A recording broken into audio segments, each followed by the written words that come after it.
Alright, let's dive into something that's been buzzing in the tech world lately, and honestly, it's got me both intrigued and a bit on edge.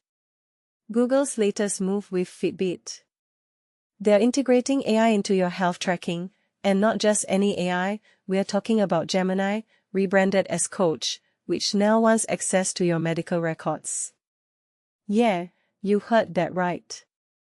Let me break this down for you, because there's a lot more here than meets the eye. First off, let's talk about the Fitbit journey. Remember when Fitbit was the go-to wearable? I mean, I personally ditched mine for an Apple Watch years ago, but Fitbit has had quite the roller coaster since then.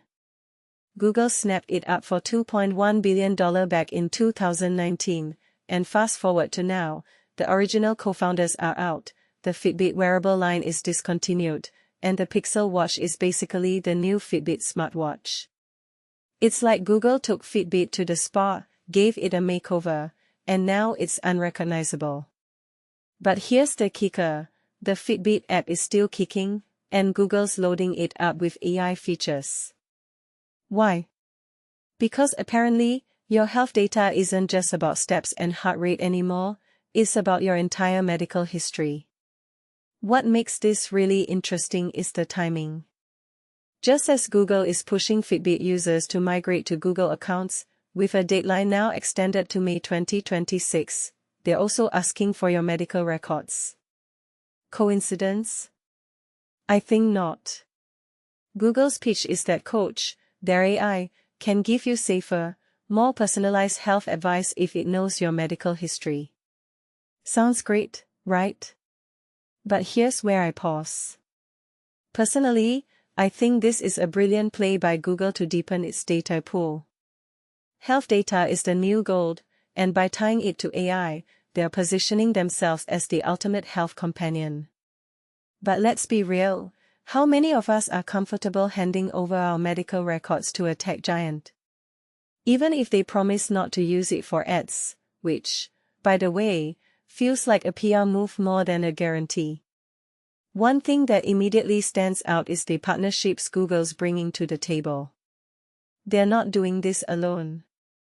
Well Connected Health is handling the health data aggregation, and Clear, yes, the same Clear that speeds you through airport security, is helping verify your identity with a selfie.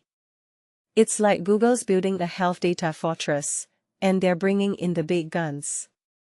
But here's the question, does this make it more trustworthy, or just more complicated? I mean, if you take a step back and think about it, this isn't just about Fitbit anymore.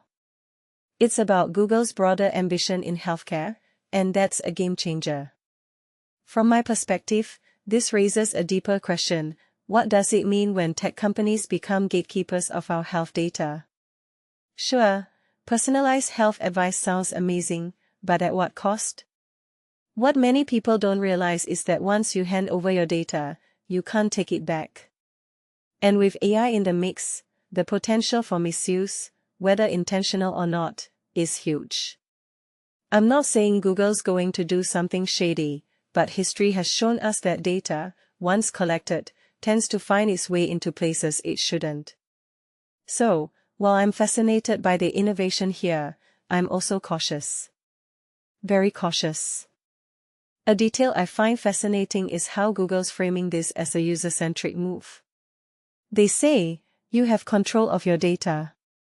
But do we, really?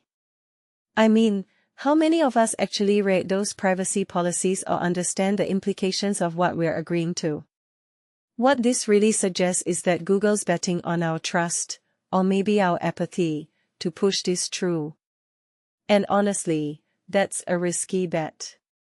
Because once the genie's out of the bottle, there's no putting it back. So, where does this leave us? Personally, I think this is a pivotal moment for both Google and its users. If you're a Fitbit user, you've got a decision to make. Do you trust Google with your medical records in exchange for personalized health advice? Or do you take your data and run? For me, it's a hard pass, at least for now. But I'm curious to hear what you think. Is this the future of health tech, or a step too far? Let me know in the comments. Because one thing's for sure, this conversation is just getting started.